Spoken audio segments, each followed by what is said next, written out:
নমস্কার, আমি সুজাতা। আজকে আমার এই ভিডিওটি যদি আপনারা আমার YouTube channel thoughts of mind by Sujata থেকে দেখে থাকেন, তাহলে অবশ্যই লাইক, সাবস্ক্রাইব এবং শেয়ার করবেন। আর যদি আমার পেজ গানে গল্পে সুজাতা থেকে দেখে থাকেন, তাহলে অবশ্যই পেজটিকে ফলো করবেন।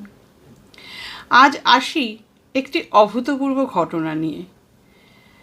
অনেক ছাত্রছাত্রী আছেন যাদের বাড়ি থেকে প্রবল চাপ দেওয়া হয় পড়াশোনায় খুব করে উন্নতি করার জন্য, শ্রেষ্ঠ হওয়ার জন্য, সেরা হওয়ার জন্য। কিন্তু কখনো কি ভেবে দেখেছেন ঘুমিয়ে ঘুমিয়েও সেরা হওয়া যায়? এরকমই একটি ঘটনা আজ আপনাদের শোনাবো। সালটা 1939 সাল। কলম্বিয়া বিশ্ববিদ্যালয়ে একটি গণিতের ক্লাস চলছে। প্রফেসর একের পর এক গণিতের অঙ্ক লিখছেন বোর্ডে এবং তার সমাধান করছেন। এরকম করতে করতে তিনিও খেয়াল করেননি বা কোনো ছাত্রছাত্রীও খেয়াল করেনি, কোনো এক বেঞ্চের কোণে একটি তরুণ ছাত্র ঘুমিয়ে পড়েছে। তার নাম জর্জ ডাঞ্চডিক। সে ঘুমিয়েই রয়েছে, কারোর চোখে পড়েনি। সবাই তখন অঙ্ক কষতে ব্যস্ত। অঙ্কের ক্লাস প্রায় শেষ। এই সময় প্রফেসর দুটি অঙ্ক ব্ল্যাকবোর্ডে লিখলেন এবং বললেন, আজ পর্যন্ত এই অঙ্ক দুটোর কেউ কোনো সমাধান করতে পারেনি, তাই আমি অঙ্ক দুটো বোর্ডে লিখে রাখলাম। তিনি কোনো ছাত্রছাত্রীকে বলেননি সে অঙ্ক দুটোকে সলভ করতে। এই সময় হঠাৎ ক্লাস শেষের ঘন্টা পড়ল এবং সব ছাত্রছাত্রীরা হই হই করে বাইরে বেরিয়ে গেলেন।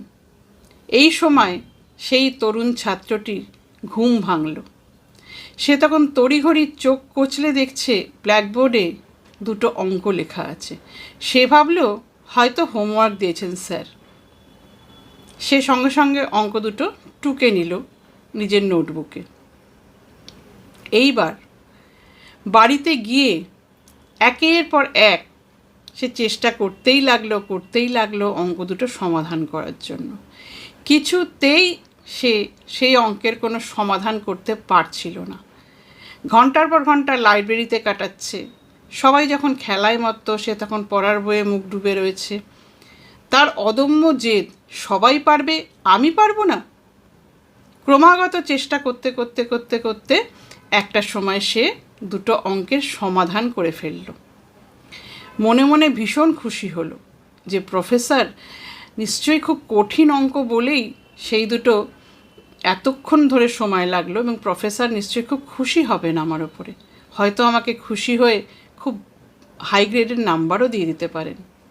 পরের দিন ক্লাসে সে নোটবুক নিয়ে গিয়ে প্রফেসরকে দেখালো।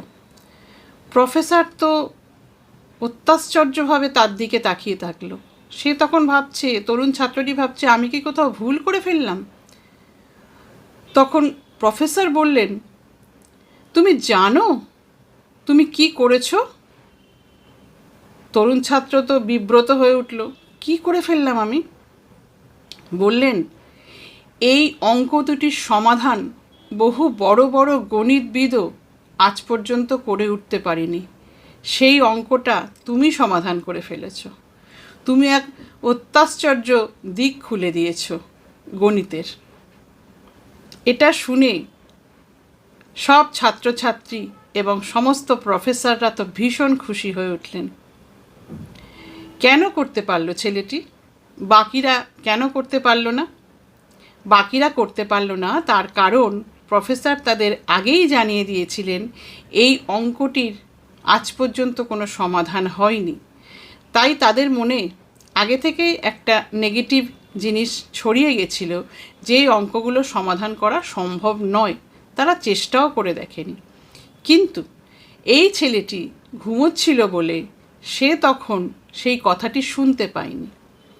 সে যখন দেখলো ব্ল্যাকবোর্ডে দুটো অঙ্ক লেখা আছে, সে তখন তার পেছনে তার যত রকম চেষ্টা সব দিতে থাকলো। কারণ সে তো জানে না যে এই অঙ্ক দুটোর সমাধান সম্ভব হয়নি আজ পর্যন্ত। সে জানে না বলেই সে তার সমস্তটুকু নিংড়ে দিচ্ছিল অঙ্ক দুটোকে সমাধান করার জন্য, এবং শেষ পর্যন্ত সে সফল হয়। যতক্ষণ আমরা জানবো না যে এই জিনিসটা পারা যাবে না, ততক্ষণ কিন্তু আমরা সবসময় চেষ্টা করে যাব যেন সেই জিনিসটা আমরা পারি। কিন্তু কেউ যদি আমাদের বলে দেয় এটা আর হবে না বা এটা তোমার দ্বারা সম্ভব নয়, তাহলে বোধহয় আমরা সেই জিনিসটা কিছুতেই করে উঠতে পারবো না। এমনকি জানা জিনিসও যদি কেউ পাশ থেকে বলে দেয় না রে এটা হবে না, বা না এত কঠিন তোমার দ্বারা সম্ভব নয়, তাহলে মানুষের আত্মবিশ্বাসটা এমন জায়গাতে চলে যায় যে কিছুতেই তারা সেই জানা জিনিসও সমাধান করে উঠতে পারে না। তাই আপনার সন্তান যদি সবার থেকে একটু আলাদা হয়, সে যদি অত মনোযোগী নাও হয়, তাহলেও সবসময় সন্তানের পাশে থাকুন। তাকে আবেগ দিয়ে, ভালোবাসা দিয়ে, ধৈর্য দিয়ে আগলে রাখুন, আর সবসময় তার মনোবল বাড়াবার চেষ্টা করুন। দেখবেন অনেক অসাধ্য তারা সাধন করে ফেলেছে। এক সময় এই সন্তানই আপনার খুব গর্বের জায়গা হবে। আজ আমার এই গল্পটি আপনাদের কেমন লাগলো জানাবেন। খুব শিগগির আসবো আবার অনেক অচেনা গল্প নিয়ে বা অজানা অচেনা ঘটনা প্রবাহ নিয়ে। আজ তবে আসি।